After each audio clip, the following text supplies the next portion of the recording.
Se você não lê, como é que você quer que seu filho leia? Você não dá o exemplo. E o que nós temos é isso. Não temos o exemplo do ato de ler.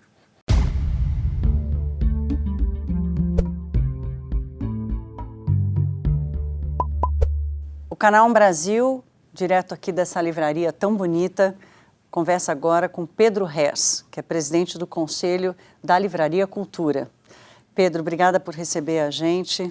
Prazer, Thaís. Esse lugar é super bonito, inspirador para uma conversa sobre quem são os leitores do Brasil. Eu acho que isso precisa ser descoberto. Não se tem muita informação exatamente quem são os leitores brasileiros, principalmente brasileiros. Sabe-se muito pouco. Conta-se o número de exemplares vendidos e tudo mais.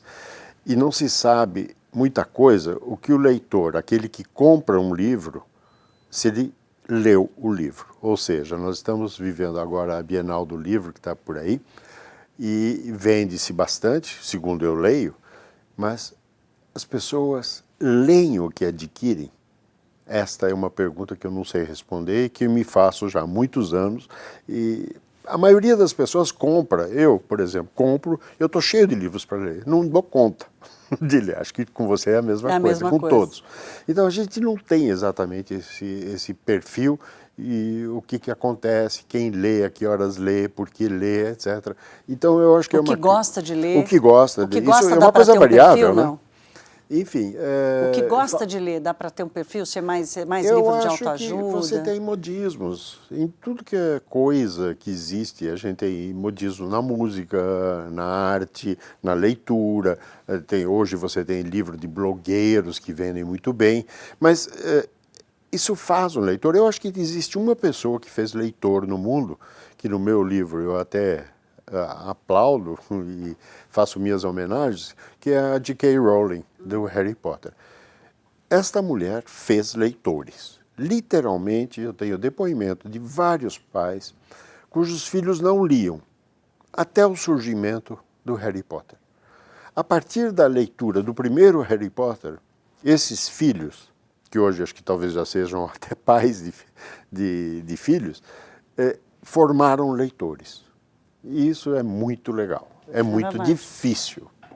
Eu sei que é difícil. Vamos falar dessa outra ponta entre leitores e o livro, que são os escritores. Eu já ouvi você falar, e o Sérgio Santana disse na Flip desse ano, que no Brasil há mais escritores do que leitores.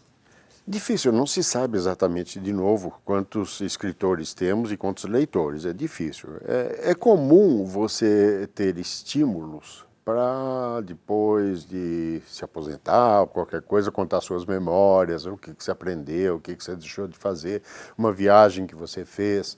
Então, são nichos de mercado que podem ser preenchidos. Você vê, por exemplo, a área da culinária. O que tem de livro de culinária, receita, em vários, isso não é só Brasil, hein? Isso acontece no mundo todo. Então, é um mercado que não para de crescer.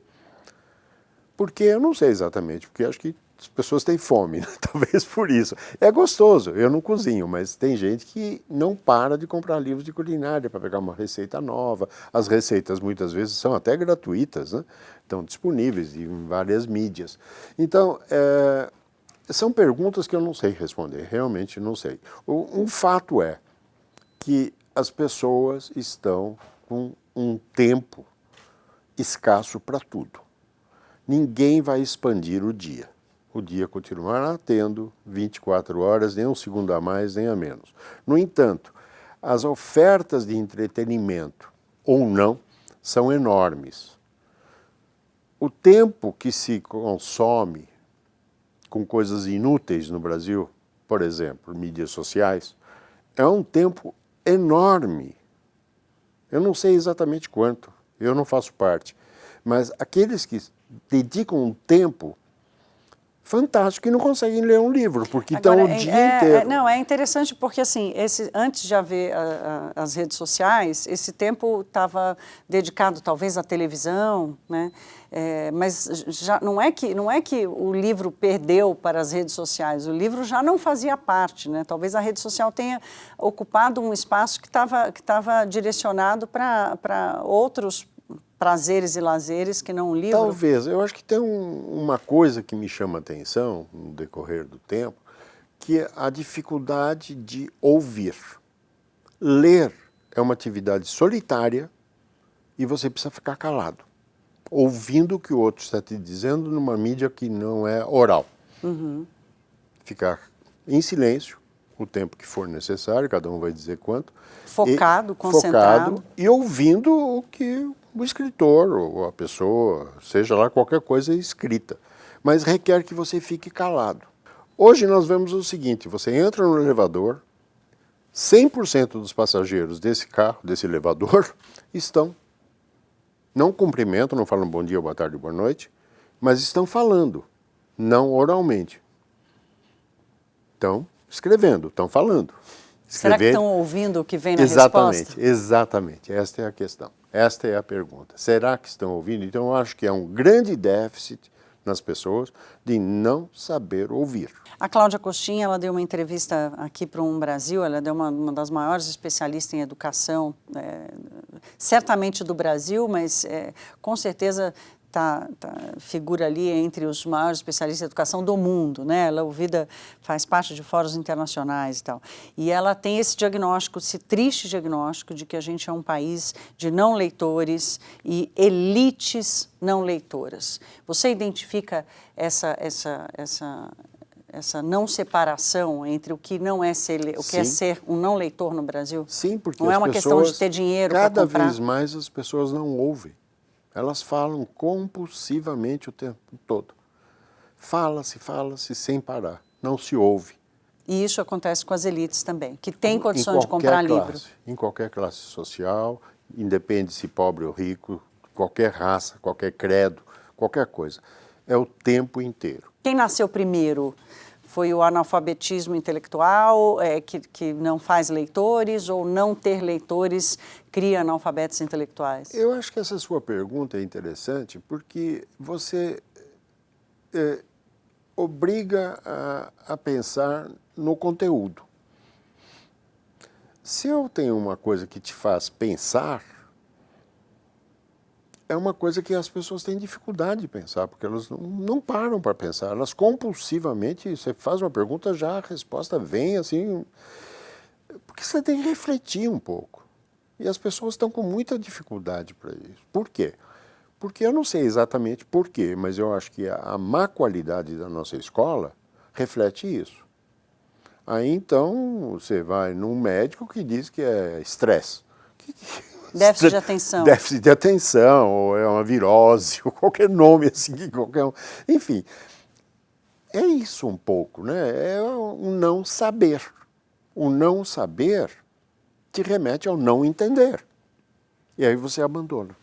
E uma coisa vai alimentando a outra. E uma coisa alimenta a outra.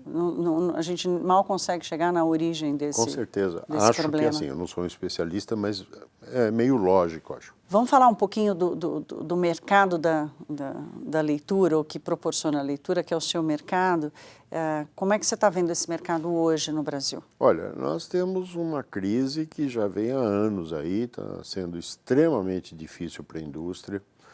Nós temos uma defasagem de preços do produto livro muito grande. Nós temos uma defasagem de talvez 10 anos ou mais. O preço está super, a ponto de o preço ser uma defesa daquele não leitor. Ele argumenta que é caro, o que não é verdade, Então, é o desinteresse e a falta de compreensão. Eu não sei, eu acho que nós estamos com uma séria crise aí. Ela se desenhou mais nitidamente quando o livro ganhou uma nova mídia. Já faz tempo, tentaram os cassetes, não sei se você se lembra, o audiobook e tal, que nunca deu certo. Hoje parece que está um pouco melhor, os audiobooks. Mas inventaram-se os e-books. E-book, não o conteúdo, mas o aparelho que lê. Ambos chamam a mesma coisa. É verdade. Só que tem um detalhe. O aparelho não faz leitor. Não importa a mídia, né? Ou A não importa mídia o papel. é bom para o produto. É bom, se você quiser ler um texto na porta da geladeira da sua casa, é simplérrimo fazer isso. Enquanto gela a sua cerveja ou qualquer coisa, corre um texto lá, você continua lendo a receita do que você está fazendo, qualquer coisa. É muito simples. É pegar uma 42 polegadas, botar ela na vertical e o texto vai passar lá. É simples de fazer isso. Só que você não faz um leitor de um livro, seja ele em e-book ou seja ele em papel. Então, o que está sumindo é o leitor, Aquela além profecia. da crise da indústria editorial. Claro, aquela profecia de que o mundo digital acabaria com o livro de papel. Não acaba porque o que vai acabar, o que está acabando é o leitor. É o consumidor, né? É o consumidor de livros, exatamente. Esse está em crise. Quem faz o leitor? Na minha opinião, quem faz o leitor são os pais. Eu lia porque meus pais liam. Meus filhos pegavam livros sem serem alfabetizados. Porque eles me viam com o livro, eles pegavam um livro de ponta cabeça e faziam de conta que estavam lendo. Mas esse é o bichinho que pica e contamina. Acontece que as pessoas mais esclarecidas são as que mais leem. Também as pessoas mais esclarecidas estão tendo menos filhos. E precisa ter paciência para ensinar um leitor, Pedro? Eu acho que não, é dar o exemplo. Uma questão de hábito. Eu fazia, não faço mais isso hoje, mas eu pegava livros defeituosos ou que as pessoas estragavam dentro da livraria. Tem um maltrato com as coisas alheias, é gritante no país. Então estragam muito livro aqui. E eu pegava esses livros que eu não podia devolver, obviamente, para a editora, porque não era um estrago que veio de fábrica, digamos assim. Eu pegava isso, punha atrás do banco do carro. E aí chegava num sinal, parado, e chegava uma criança pedindo qualquer coisa. Eu punha a mão para trás, pegava um qualquer, porque não escolhia, e dava para essa criança. Em segundos, Thaís, essa criança estava sentada na calçada e mais poucos segundos, mais 3 ou 4 junto com ela. Ou seja, um livro tira uma criança da rua. Simples assim, como eu estou falando. Não sei que livro dei, sei nada. Eu pus a mão, peguei e dei, a criança saiu da rua, que era comandada por um adulto, certamente. Claro. Ela sai da rua com um livrinho e senta na calçada com mais 2, 3 que se juntam imediatamente, provavelmente irmãos. Então, a fórmula está aí. Claro que isso é de uma maneira muito simples, como eu estou falando, mas você extrapola que poderia ser um livrinho tira uma criança da rua, gente. E Pedro, como é que você vê assim, o avanço do mercado? O Brasil passou uma crise que foi uma crise geral da economia. Mais profunda, estamos passando ainda, mas tivemos um período de vários alçapões lá nesse poço profundíssimo e começamos a voltar vagarosamente, certamente vai nos custar muito caro isso. Como é que está o mercado de literatura nesse processo de recuperação da atividade? Está acompanhando, está voltando mesmo que vagarosamente como a atividade econômica? Eu não sinto isso, não está. Porque a maioria das pessoas tem um estoque de livros para ler. Livro novo, qual é o livro novo? É aquele que você não leu, não importa a idade dele. Então, se ele tem 100 anos, 200 anos, 500 anos, e você não leu, é um livro novo, certo? Então, certo. Você não precisa pegar o livro que acabou de sair da gráfica, então, enfim. E como não existe o hábito, não se está fazendo novos leitores, a indústria está sofrendo bastante. Então, é um sinal, tem que trabalhar, fomentar. Eu acho, e já disse isso, vou repetir, que uma campanha que deveria ser feita, não pelos que atuam na indústria, mas tipo de governo, poderia falar, se você não lê, como é que você quer que seu filho leia? Você não dá o exemplo. E o que nós temos é isso, não temos o exemplo do ato de ler. Da leitura. Vamos falar um pouquinho de Brasil. Como é que você está vendo o momento do Brasil hoje? A gente está faltando o quê? Está faltando protagonismo? Está faltando sensibilidade? Se desse para zerar e começar de novo, eu diria que está faltando tudo. Zerar de quando? De 1500? Tudo. De 1808? Vamos começar de novo. Eu disse para alguns amigos políticos e disse assim que se eu fosse candidato, qual seria a minha plataforma? Eu diria, eu não vou fazer nada. Nada. Todos me olham como nada. Eu ia tentar pôr para funcionar o que existe. E faria um governo fantasticamente bom. Tem tudo aqui, é só pôr para funcionar, porque nada mais funciona no Brasil. Em nenhuma esfera, em nenhum canto desse país. Tudo falta, tudo dá errado. Essa agenda de reformas que... Mas reformar o quê? O sistema tributário, por exemplo. Esse funciona.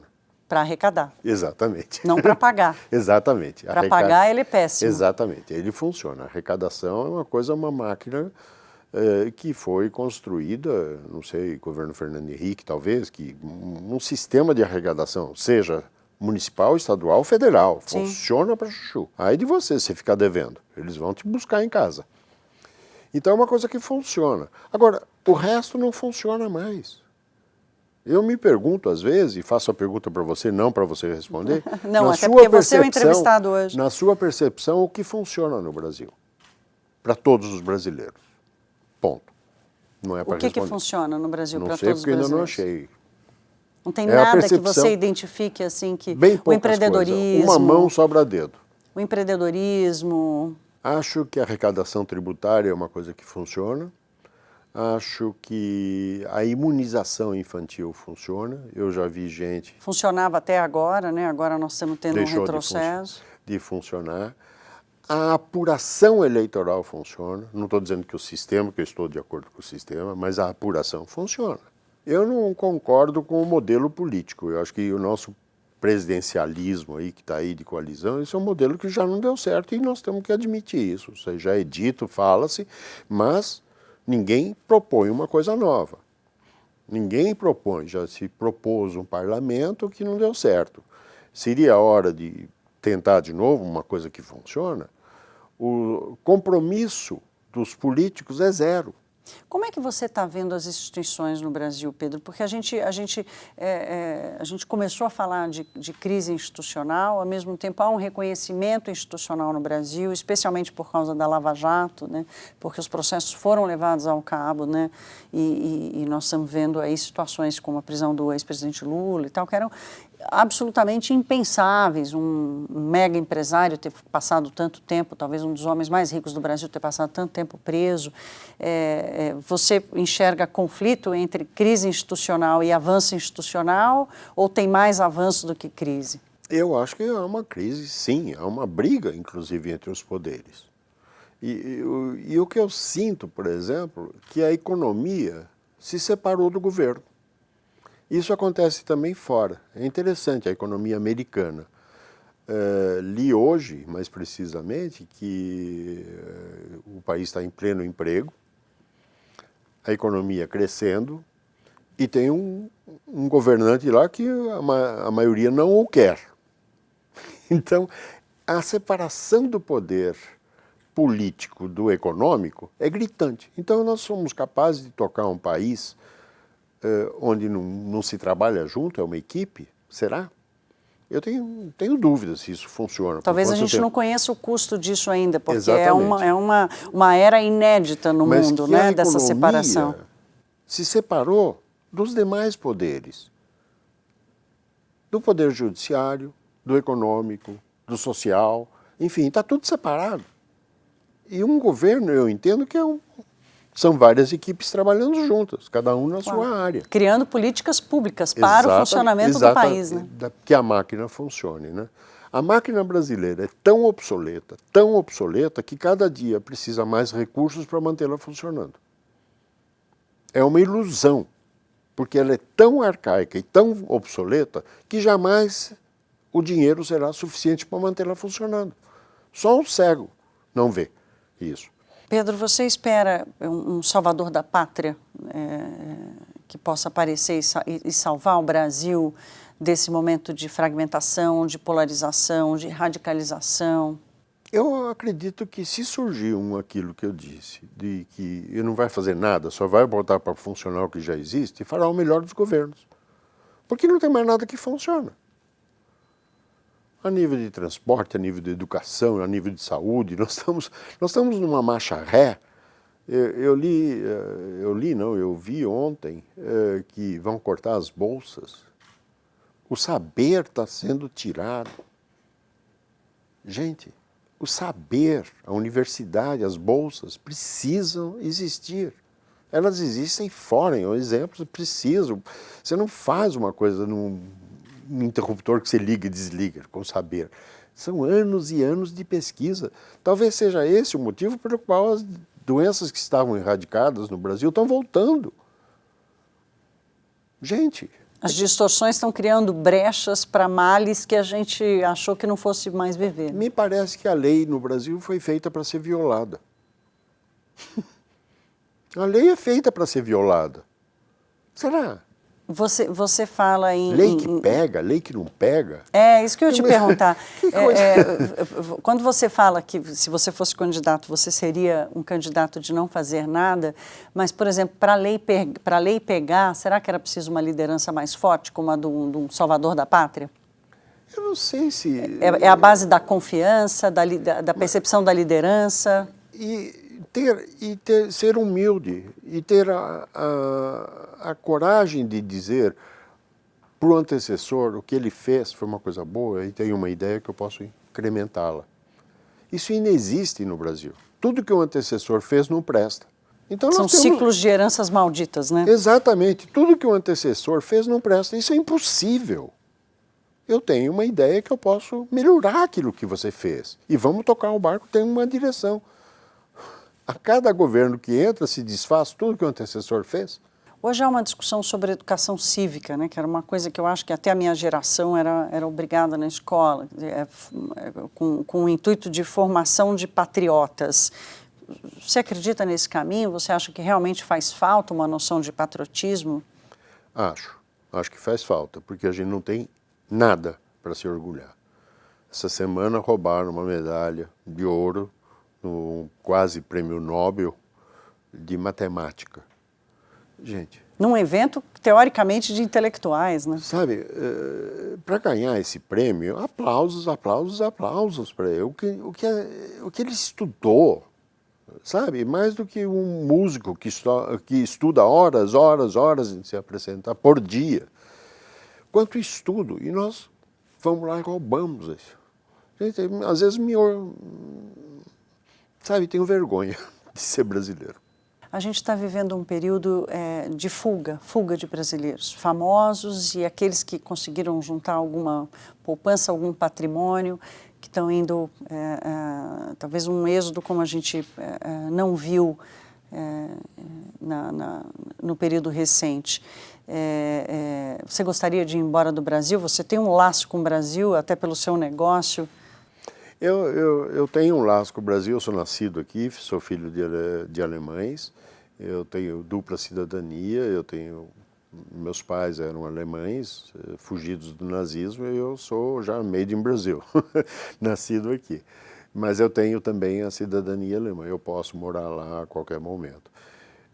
Passa pela minha cabeça, sim, por uma simples razão, porque eu acho que a qualidade de vida dos brasileiros está despencando, e não é de hoje, vem vindo ladeira abaixo. Também já se descobriu que eu ter uma televisão nova de 60 polegadas, ou não sei lá quantas polegadas na parede, não significa qualidade de vida para mim. Para mim, qualidade de vida é outra coisa.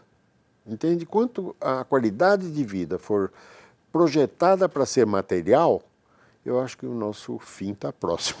E qual que é a qualidade de vida que você gostaria hoje? É interior, sabe? Uma qualidade de vida interior. Eu estou com insônia, eu posso dar uma volta às 3 horas da manhã porque eu estou com insônia ou qualquer coisa assim, sem que eu tenha os braços amputados por um assaltante ou qualquer coisa assim, entende? Isso nós perdemos completamente. O medo de sairmos para a rua é uma sensação muito ruim para a democracia, para a liberdade, que sabe que eu tenho em outros lugares que eu ando na rua totalmente sossegado. Eu não tenho essa sensação aqui, eu acho que a maioria dos brasileiros não tem mais.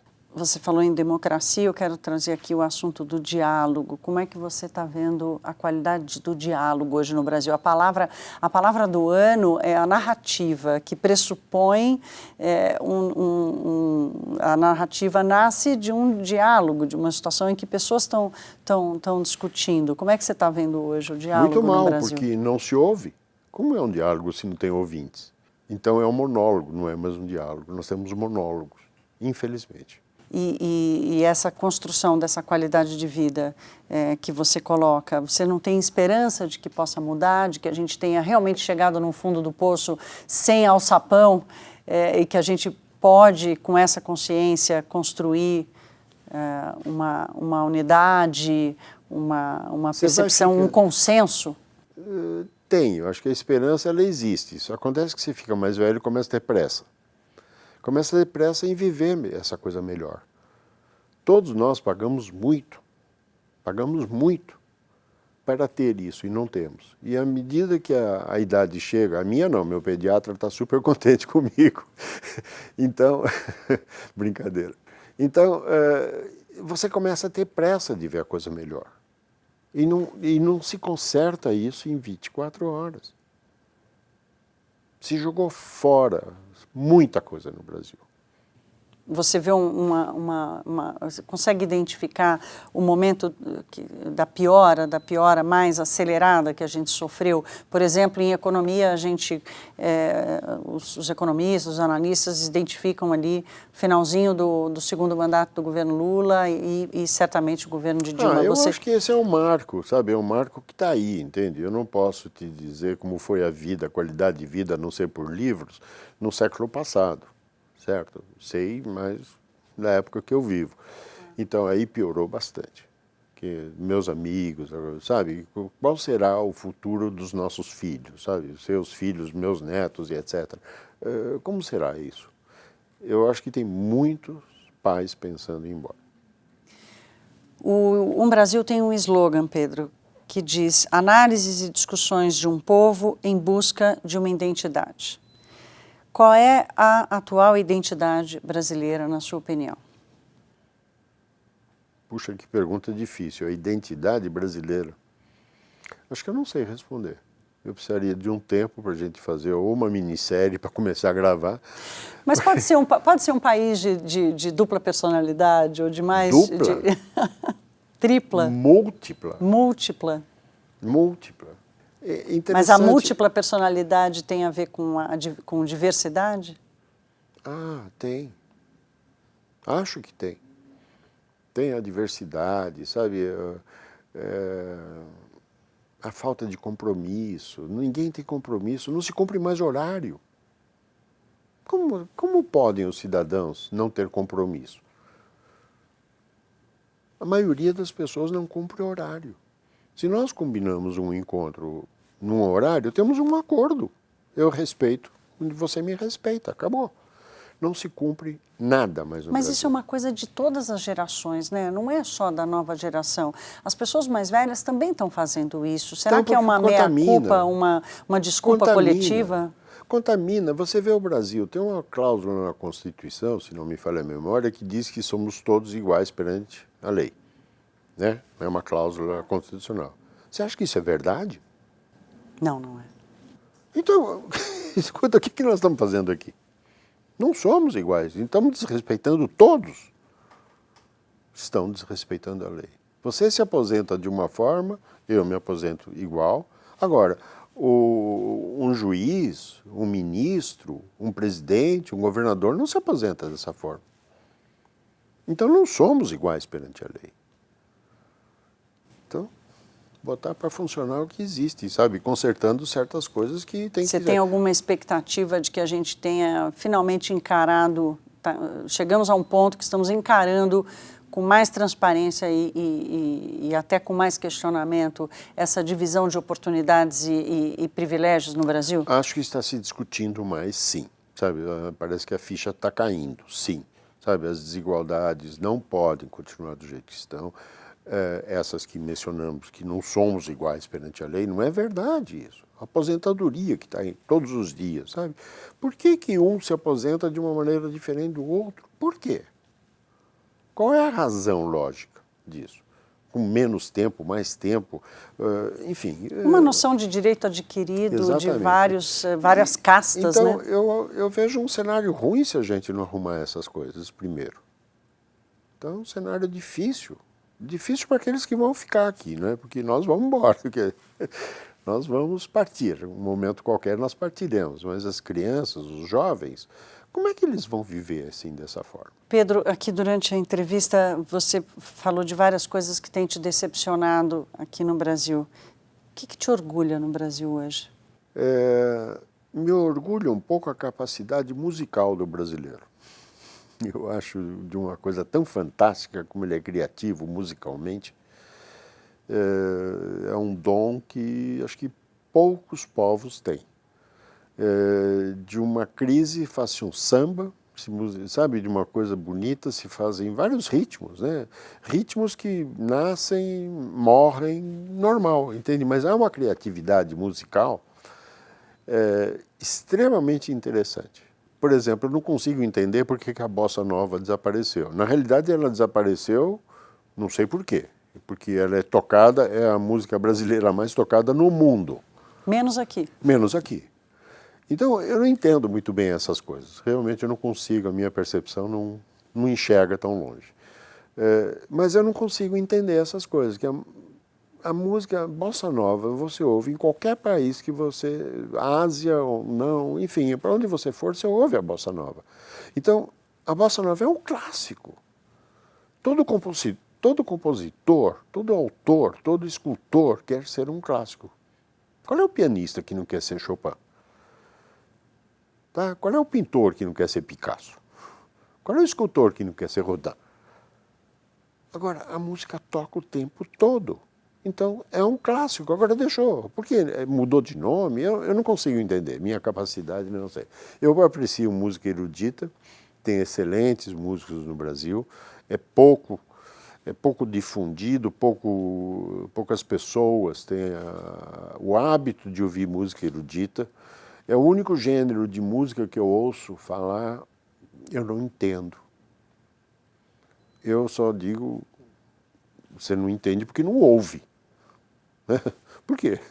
Porque, pra você entender, você conhece alguém que gosta, que Mas esse é o sentido da arte, né? É mais sentir do que entender. Exatamente. Então, alguém que entenda de tango, ou de bolero, ou de qualquer outro gênero, mas de música erudita, eles falam, não entendo.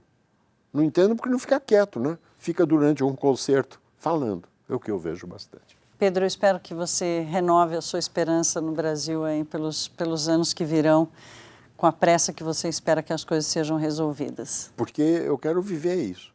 Eu tenho vontade de viver isso, mas estou meio cético, infelizmente. Obrigada pela entrevista, foi uma ótima conversa. Obrigado.